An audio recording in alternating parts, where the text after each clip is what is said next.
What's up, everyone? This is the Next Day Podcast, episode 138 with Mikel And Tanyka. where we have conversations on different topics. So today we're gonna um have a topic episode today, and Tanika will present us with that topic today. Okay. So this is kind of our episode that we're kind of stepping into spooky season, to our Halloween series. So Uh, we're kind of, soft launching that with this topic. uh, So we're going to be talking about New Orleans. We're going to be talking about, a little history, but the main focus is kind of talking about the fun ghosty side of New Orleans. So and obviously the different things that you can do as a tourist there, which I don't know about you, but I think New Orleans is a place that I'm just dying to go to. Um, it's probably another place that I probably end up at and never leave. So that's what we're going to be talking about. Okay. So the history of New Orleans, Louisiana, traces the city's development from its founding by the French in 1718 through its period of Spanish control, then briefly back to French rule before being acquired by the United States in the Louisiana Purchase in 1803. So after America became America. During the War of 1812, the last major battle was the Battle of New Orleans in 1815. Throughout the 19th century, New Orleans was the largest port in the southern United States, exporting most of the nation's cotton output and other farm products to Western Europe and New England. As the largest city in the South at the start of the Civil War, it was an early target for capture by Union forces. With its rich and unique cultural and architectural heritage, New Orleans remains a major destination for live music, tourism, conventions, and sporting events and annual Mardi Gras celebrations. After the significant destruction and loss of life resulting from Hurricane Katrina in 2005, the city would bounce back and rebuild in the ensuing years. So I do have stuff here about Katrina, but I can't remember if this comes out before or after our Netflix episode, but I'm going to hold off on anything dealing with Katrina until we talk about it there, because we haven't recorded that yet in our Netflix episode, because there was a documentary about the devastation of Hurricane Katrina. I want to save it for that. So I won't be talking about Katrina in this episode. So there were other hurricanes that struck um, New Orleans that were pretty massive, or Louisiana in general that were pretty massive. So I may talk about those very briefly. So there was one that struck the city back in September 1722, blowing most of the structures down. After this, the administrators enforced the grid pattern dictated by Benville, but I think it's hitherto previously mostly ignored by the colonists. So again, how the city will deal with hurricanes is a massive part of that documentary. So there's going to be some stuff again being left out because I wasn't expecting a documentary coinciding with this episode. So that's why I kind of want to hold off and talk about it there. Um, So in 1763, following Britain's victory in the Seven Years' War, the French colony west of the Mississippi River, plus New Orleans, was ceded to the Spanish Empire as a secret provision of the 1762 Treaty of Fontainebleau, confirmed the following year in the Treaty of Paris. This was to compensate Spain for the loss of Florida to the British, who also took the remainder of the formerly French territory east of the river. So that's kind of how or New Orleans, or I guess Louisiana, not just obviously not just New Orleans, was acquired by the Spanish during that time. No Spanish governor came to take control until 1766, so 3 years later. French and German settlers hoping to restore New Orleans to French control forced the Spanish governor to flee to Spain in the bloodless rebellion of 1768. A year later, the Spanish reasserted control, executing five ringleaders and sending five plotters to a prison in Cuba, something America still does sometimes, and formally instituting Spanish law. Other members of the rebellion were forgiven as long as they pledged loyalty to Spain. Although a Spanish governor was in New Orleans, it was under the jurisdiction of the Spanish garrison in Cuba. In the final third of the Spanish period, two massive fires burned the great majority of the city's buildings. The Great New Orleans Fire of 1788 destroyed 856 buildings in the city on Good Friday, March 21st of that year. In December 1794, another fire destroyed 212 buildings. After the fires, the city was rebuilt with bricks, replacing the simpler wooden buildings constructed in the early colonial period.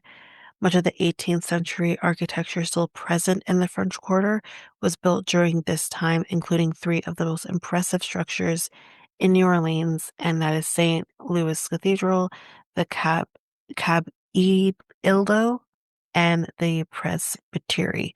Sorry if I butchered that. Um, so we're gonna skip through some stuff and head into a little bit of the 19th century. So in 1805, a census showed a heterogeneous population of 8,500, comprising 3,551 whites, 1,556 free black people, and then 3,105 slaves. Um, Anyone who knows that black people are not respected in New Orleans or Louisiana, um, again, there's so much I want to say about that, but I'm gonna hold off until that Netflix episode because it is such a huge part of what happened with Katrina, surprisingly enough. No, not surprisingly. So that will be kind of talked about a little bit more there. Okay, so there was some epidemics that happened, obviously, with New Orleans. So yellow fever was one that threatened New Orleans from 1817 through 1905, striking hard in the summer and early autumn. The worst of these epidemics killed about 8,000 people in 1853. The population of New Orleans and other settlements in South Louisiana suffered from epidemics of, again, yellow fever, malaria, cholera, and smallpox, beginning in the late 18th century and periodically throughout the 19th century. Doctors do not understand how the diseases were transmitted. Primitive sanitation and lack of a public water system contributed to public health problems, as did the highly transient population of sailors and immigrants. The city successfully suppressed a final outbreak of yellow fever in 1905. So that's the one thing. So some of the storms that I said that I'll kind of just briefly go over before we kind of get into more of the fun stuff. So New Orleans was hit by major storms in the 1909 Atlantic hurricane season and again in the 1915 Atlantic hurricane season. In 1917, the Department of the Navy ordered the Storyville district closed over the opposition of Mayor Martin uh, Behrman. Um, so that happened. There was a flood of 1927 that also affected New Orleans.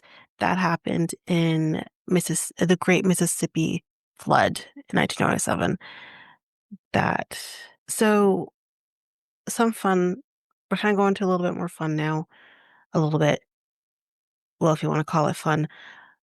But one of the ghostly type things that have happened in New Orleans, because this is unsolved, is the Axemen of New Orleans. Again, I think a lot of true crime people have heard of this story. It is a crazy one. It's really weird. So, it was an identified American serial killer who was active in and around New Orleans between May 1918 and October 1919. Press reports during the height of public panic over the killings mentioned similar crimes as early as 1911, but recent researchers have called these reports into question. The attacker was never identified and the murders remain unsolved. As the killer's epithet implies, the victims usually were attacked with an axe, which often belonged to the victims themselves. In most cases, a panel on the back door of a home was removed by a chisel, which, along with the panel, was left on the floor near the door. The intruder then attacked one or more of the inhabitants with either an axe or a straight razor. So, one of those like old timey razors. The crimes were not motivated by robbery, and the perpetrator never removed items from his victims' homes. The majority of the Axeman's victims were Italian immigrants or Italian Americans, leading many to believe that the crimes were ethnically motivated. Many media outlets sensationalized this aspect of the crimes, even suggesting mafia involvement despite lack of evidence. Some crime analysis have suggested that the killings were sexually motivated and that the murderer was perhaps a sexual sadist seeking female victims. But he didn't just kill female victims, so yeah. Criminologists Colin and Damon Wilson hypothesized that the Axeman killed male victims only when they obstructed his attempts to murder women, supported by cases in which the women of the household was murdered but not the man.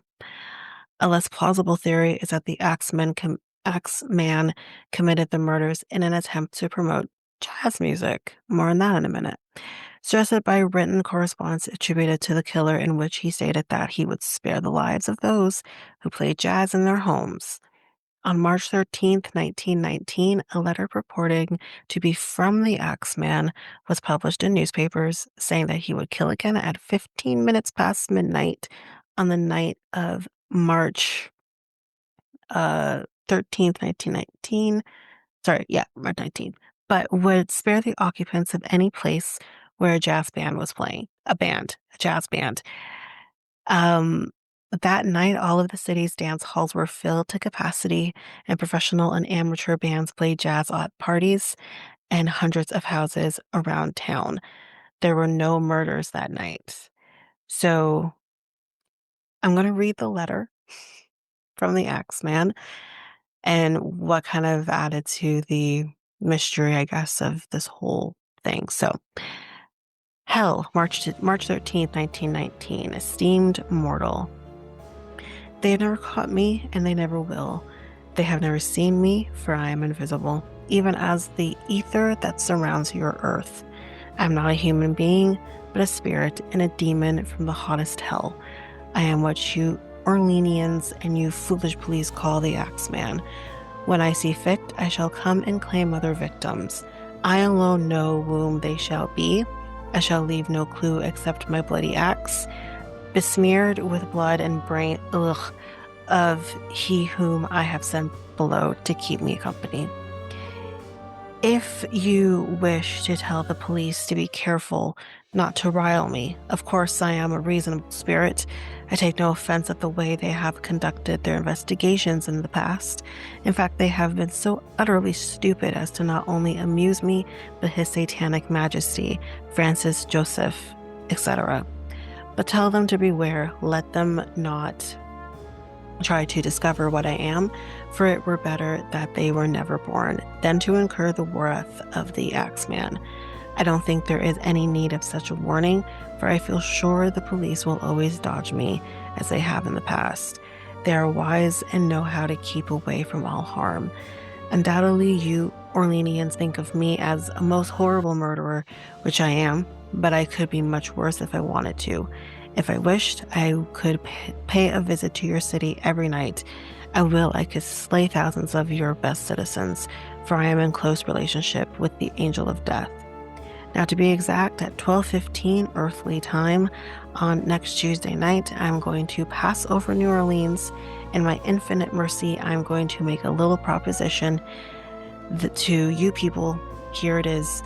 I'm very fond of jazz music. I swear by all the devils in the nether regions that every person shall be spared, and those home of jazz band is in full swing at the time I have just mentioned.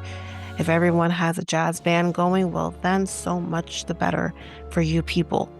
One thing is certain, and that is some of your people who do not jazz it out on that Tuesday night, if there be any, will get the axe. Well, as I am cold and crave the warmth of my native Tartarus, it is about time I leave you earthly home. I will cease my discourse, hoping that thou wilt publish this, and it may go well with thee, with thee.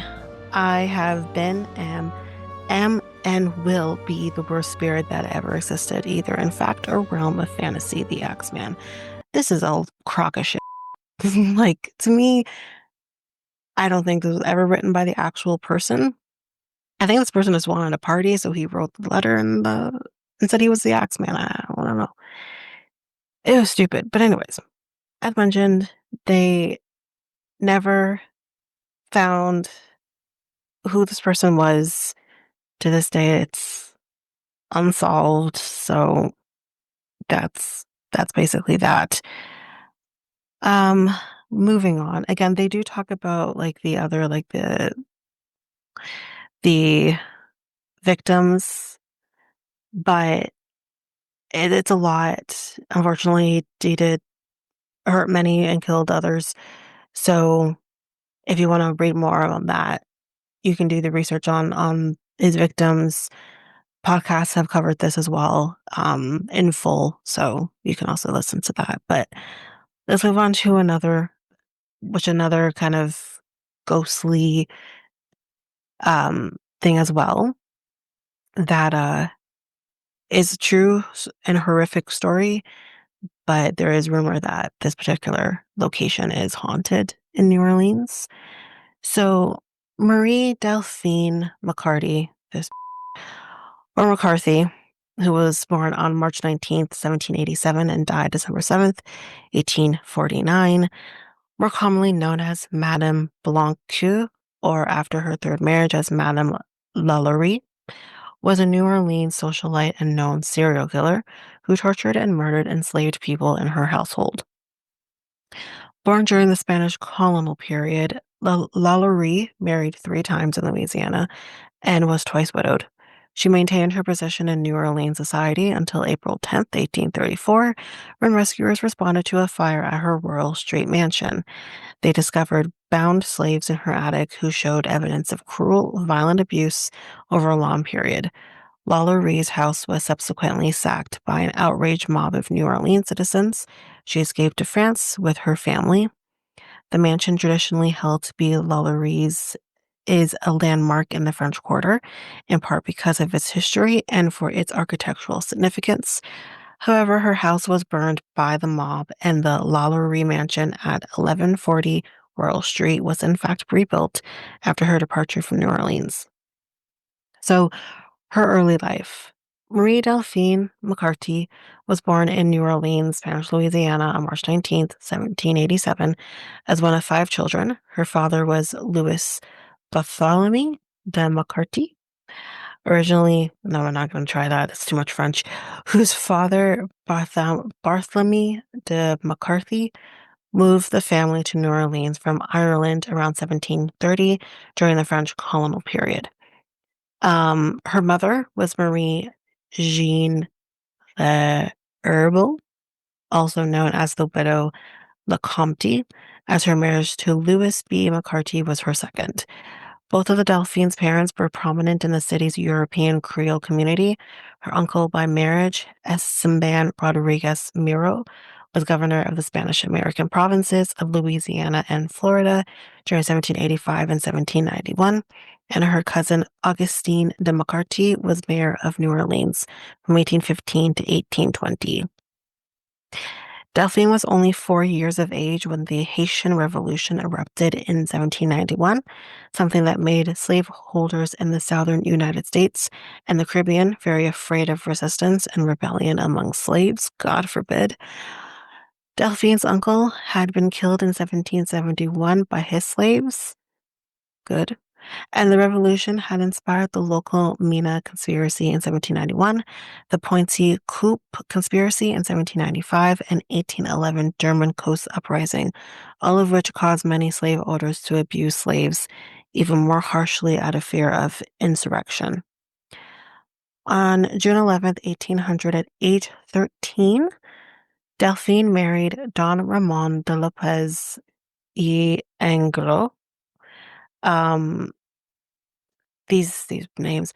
He was a high-ranking Spanish royal officer at the St. Louis Cathedral in New Orleans, Louisiana, as it was spelled in Spanish, so that's Luisina, had become a Spanish colony in the 1760s after France was defeated in the Seven Years' War. Talked about it briefly. In 1804, after the American acquisition of what was then again a French territory, Don Ramon had been appointed to the position of Consul General for Spain in the territory of Orleans and was called to appear at the royal court in Madrid. While en route with Delphine, who was then pregnant, Don Ramon suddenly died in Havana. A few days later, after his death, Delphine gave birth to his daughter Marie Borgia Delphine Lopez y Anglo. Jesus Christ. The widowed Delphine and her child returned to New Orleans. In June 1808, so 8 years after her first marriage, she was 21 years old. Delphine married Jean Blanc, a prominent banker, merchant, lawyer, and legislator.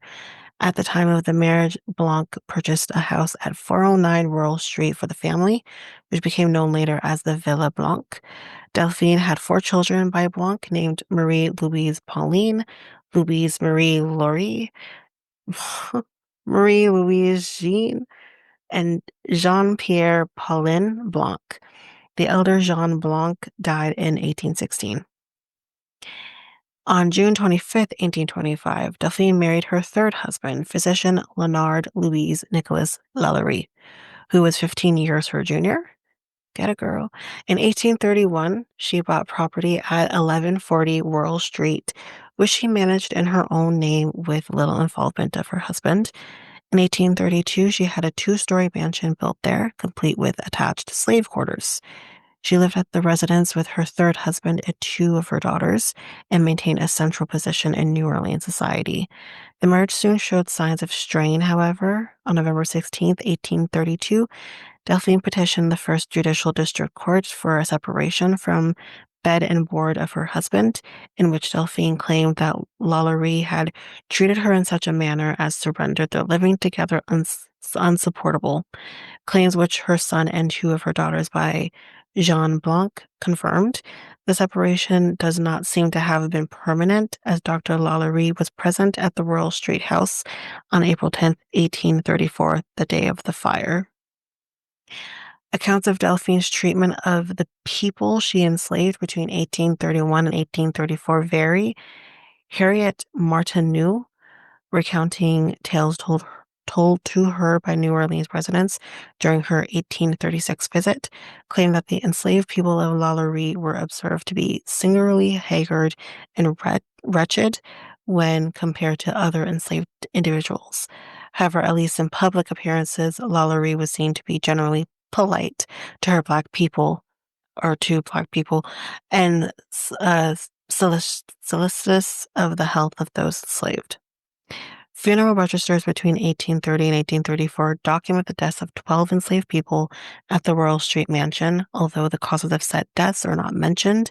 These deaths included a woman named Bonnie, a cook and laundress, and her 4 children, Juliet, Florence, Jules, and the youngest, Leontine, respectively. Bon, Bonnie had previously been enslaved by a refugee from Saint Dominique and was described during Dominique refugees of color. And was described during her sale as a chronic runaway with an influx of white and free Saint Dominican refugees of color and those whom they had enslaved. The fear of the enslaved from Saint Dominique still lingered in Louisiana. Um, Court records of the time show that Lalaurie freed two captive enslaved people. I doubt that, but anyways, Martineau wrote that public rumors about her mistreatment of slaves at the Royal Street residence was sufficiently widespread, so much so that a local lawyer was dispatched to the property to remind Lalaurie of the laws for the upkeep of enslaved people. During this visit, the lawyer found no evidence that suggests wrongdoing or mistreatment of enslaved peoples by Lalaurie. Sure. Um, Martineau also recounted other tales of Lalaurie's cruelty that were whispered among New Orleans residents around 1836, saying that one of Lalaurie's neighbors saw an 8-year-old enslaved girl fall to her death from the roof of the mansion while trying to avoid punishment from a whip-wielding Lalaurie. I don't know if this is going to be mentioned here, but if you were to visit the mansion, apparently you can see a residual haunting of that little girl falling to her death. Fair warning. Um, so the girl's body was subsequently buried on the mansion grounds. Jean de Levine, in her 1945 account, gave the child's age as 12 years old and named her as Leah or Leah. Later, writers elaborated on the case, saying that Leah had been brushing Delphine's hair when she hit a snag, angering Lalaurie to the point that she grabbed a whip and started chasing her. Again, that's what happens sometimes with hair. You might get a snag. It's not a big deal. Calm your tits. Um, According to Martineau, this incident led to an investigation of the Lalauries, in which they were found guilty of illegal cruelty and forced to forfeit 9 enslaved people of the household. These 9 enslaved people were brought back to the Lalauries, though, through an intermediary relative, and thus returned to the mansion.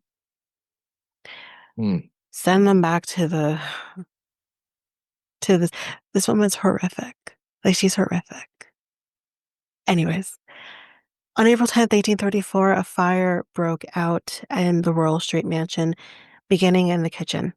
When police and fire marshals reached the residence, they found a 70-year-old cook chained to the stove by her ankle. The cook later said that she had set the fire as a suicide attempt because she feared being punished, stating that slaves taken to the uppermost room never came back. As reported in the New Orleans Bee of April 11th, 1834, bystanders responding to the fire attempted to enter the quarters of those enslaved to ensure that everyone had been evacuated. Upon being refused the keys by the Lalauries, the bystanders broke down the doors to the quarters and found 7 people more or less horribly mutilated, mm, suspended by their neck, with their limbs apparently stretched and torn from one extremity to the other, who claimed to have been imprisoned there for some months. One of those who entered the premises was Judge Jean-François Canage, who subsequently deposed to having found in the Lalaurie mansion, among others, a negress wearing an iron collar and an old Negro woman who had received a very deep wound on her head, who was too weak to be able to walk. Kanaj said that when he questioned Lalaurie's husband about those enslaved on the property, he was told in an insolent manner that, quote, some people had better stay at home rather than come to others' houses to dictate laws and meddle with other people's business. mm, It's literally the law to treat your slaves like they're somewhat human. You mm. piece of shit. Like, the first time I heard this story, I was so angry. It's Right. one of those things that live rent free in my mind. Like, I can't believe like this was so not okay. Anyway, Yeah. the version of the story circulated in 1836 and recounted by Martineau added that the enslaved people were emancipated, thank God, showed signs of being flayed with a whip, were bound in restrictive postures, and wore spiked iron collars which kept their heads in static positions. When the discovery of the abused and enslaved people became widely known, a mob of local citizens attacked the Royal Street mansion and demolished and destroyed everything upon which they could lay their hands. A sheriff and his officers were called to disperse the crowd, but by the time the mob left, the property had sustained major damage, with scarcely anything remaining but the walls. Marie's slaves were taken to a local jail where they were available for public viewing. Disgusting. The Bee reported that by April 12th, up to 4,000 people had attended to view the slaves to convince themselves of their sufferings. Sure, that's one reason maybe why you did. You also just want to gawk because we suck as a human race. Um, so several weeks after the evacuation of Lalaurie's quarters of her victims claimed that two of the enslaved people found in the mansion had died following their rescue. It added, "We understand that in digging the yard, bodies have been disinterred in the condemned well in the grounds of the mansion, having been uncovered. Others, particularly that of a child, were found." So that child could potentially have been the little girl who dropped to her death while Mhm. running away from this horrible woman. Um, so basically, yeah, that's kind of that. So after all that, Lalaurie's life after the 1834 fire is not well documented. Martineau wrote in 1838 that she fled New Orleans during the mob violence that followed the fire, taking a coach to the waterfront and traveling by schooner to Mobile, Alabama, and then to Paris. By the time Martineau personally visited the Royal Street Mansion in 1836, it was still unoccupied and badly damaged, with gaping windows and empty walls. Um, I'm not going to talk more about her life and her death because I don't care. I hope it was painful. Spoiler alert, it wasn't. She lived a long, long life. So yeah. Um, as mentioned, the house is or was rebuilt and is there. So you can go visit it if you want to. I personally don't because when I heard that there is a residual haunting of a little girl falling to her death, I was like, no thanks. I'm good. I don't need to see that. But if you ever decide you want to go to New Orleans, which one day I will, not Mhm. right now, but one day I will. Um, there's, obviously different places you can go and attend to have fun and not be scared if you don't want to do that. So we'll kind of talk about some touristy places, and I think that's the end of the episode. So let's do that quick. So you can bar hop and people watch on Bourbon Street. Obviously, that's like the one place that you can go, of course. You can wander around the French Quarter, which looks incredible. I also heard it's really dirty. I have heard that, but who cares? YOLO. You can get a drink at Lafitte's, which I have not heard of before, but this was built in the early 1700s. Lafitte's Blacksmith Shop Bar is known as the oldest structure to be used as a bar in the US. Um, it's towards the less busy end of Bourbon Street, so it's a good choice if you want to take a break and not be all up in the crowds. You can fill up on beignets, yum, at Cafe du Monde, which is a must. If you're gonna go to New Orleans, you gotta go to Cafe du Monde and have a beignet. That's all I want. I want to go to New Orleans to do a ghost tour and go to Cafe du Monde, have some beignets, drink a little. Sounds amazing. Anyway, you can take a photo in Jackson Square so that we all know Jackson Square if you really think about it with the horse and what looks like a little castle in the background. We kind of all know that little place there. So in the heart of New Orleans, Jackson Square is home to the St. Louis Cathedral. So that's what looks like a little castle. The Mhm. square is a National Historic Landmark and one of the most recognizable spots in the city, so a photo op is a must. Local artists sell their paintings here too if you're itching to do some shopping, so you can also do that. Um, Listen to live music on Frenchman Street. Again, I think another place that is pretty iconic. One of the best places to go for live music in NOLA is Frenchman Street in I think it's Marigny. The small street boasts this row of clubs like the Spotted Cat, Snug Harbor, and DBA. You might also see a young brass band playing in the sidewalk, and nothing feels more New Orleans than that, of course. You can get a po' boy at Parkway Bakery and Tavern. It looks like a sandwich. Um, so you can get that. You can get lost in the Garden District, which looks beautiful. On a nice day, you can take a stroll around the Garden District, an area famous for its beautiful mansions and partly restored shotgun houses. You might even spot some famous neighbors like Sandra Bullock, John Goodman, and Archie Manning. I don't know who that is, Mhm. but I know who the other two are, who all own homes there. You can have a boozy lunch at Commander's Palace. This is one I've not heard of before, but a New Orleans culinary institution this Garden District restaurant is famous for is 25-cent martinis at lunch. They're cheap, cheap. So it's Mhm. perfect for a leisurely midday meal and to get drunk.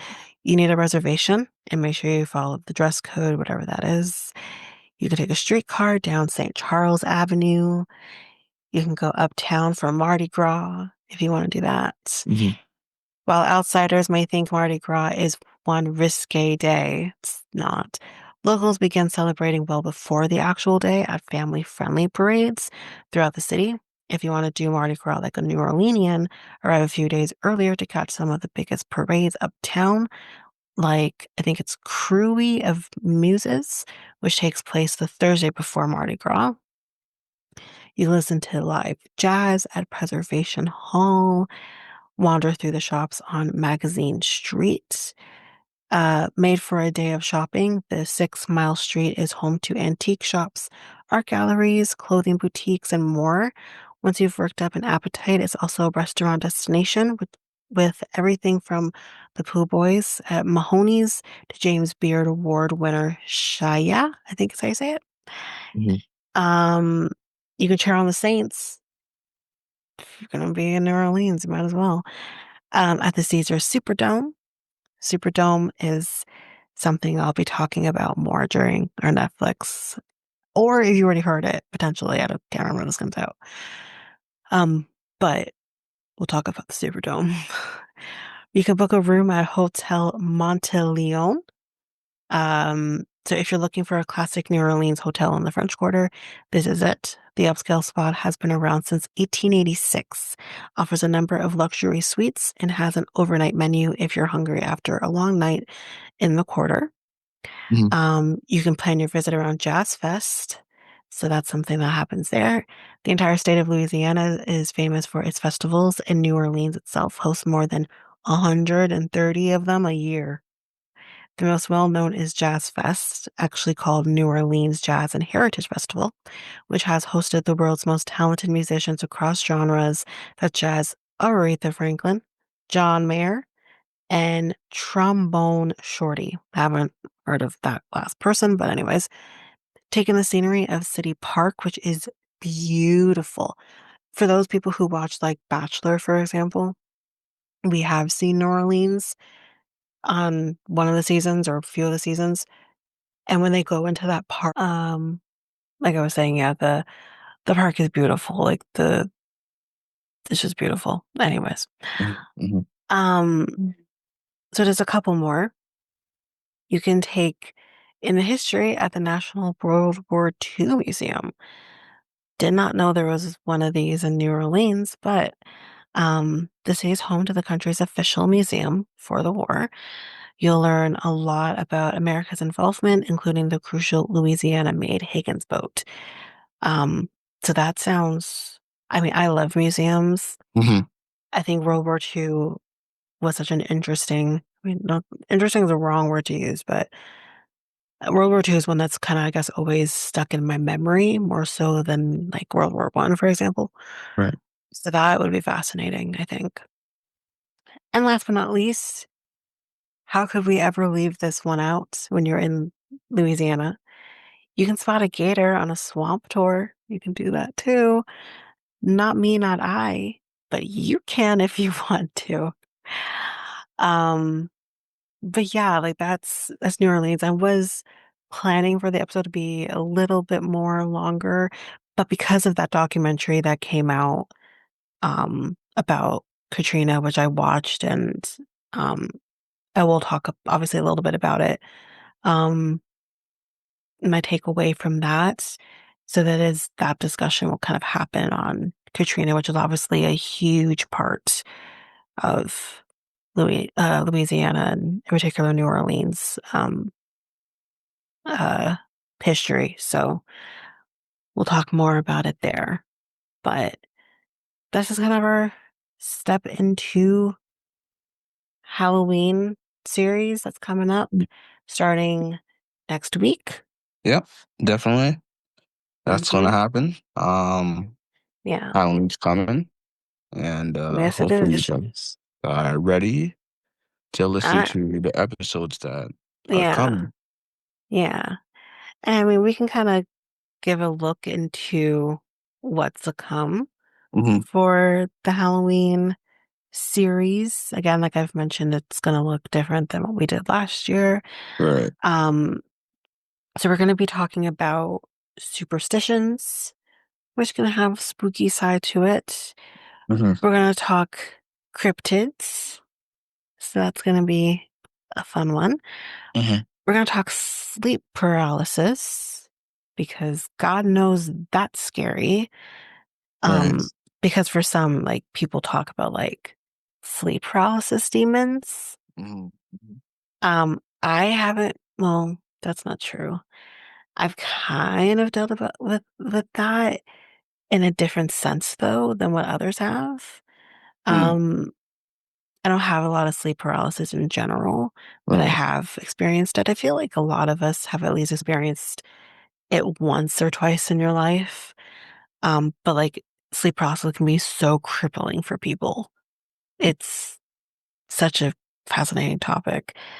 Um, and then we're going to do haunted places in America because we did our haunted places in Canada. We're Hmm. going to do Hmm. that in America now. And then we're ending off the series with exorcisms. Okay. So that's what we'll kind of be All right. doing. Sounds sounds good. Hmm. Sounds like interesting stuff that are coming for this year's Halloween. So Yeah. okay. All right. So this ends episode 138 of the Next Tape Podcast. The Next Tape Podcast is available on all podcast platforms. We also have a website called Tanika. Nexttakepodcast.podpage.io. And where else we at? Facebook and Instagram at Next Take Podcast, and Twitter, TikTok, and Blue Sky at Next Take Pod. You can contact us on email at mikeltanika@gmail.com. That is mikeltanika@gmail.com. So today, Tanika just basically talked about New Orleans Yeah. and plus what else? Well, with the New Orleans, we talked a little history, we talked a little Mm-hmm. ghosty Mm-hmm. type stuff or weird mystery stuff like with the Axemen situation. Um, and we just talked about like touristy places that you can go to in New Orleans. Mm-hmm. Um, and yeah, I think we would have already done. Yeah, so yesterday the Mm-hmm. Netflix episode would have come out. So we would have already talked about like Katrina there. Yes. Um, with that episode. Obviously, I say that in the sense where it would have already been released for you guys, but we have not Mm-hmm. reported it yet. So yeah, so we don't know what that's. It's gonna be great. It was a great episode. We just don't know yet. Okay. All But right. yeah, that's Yeah. basically that. Okay. All right. So I have nothing else to say.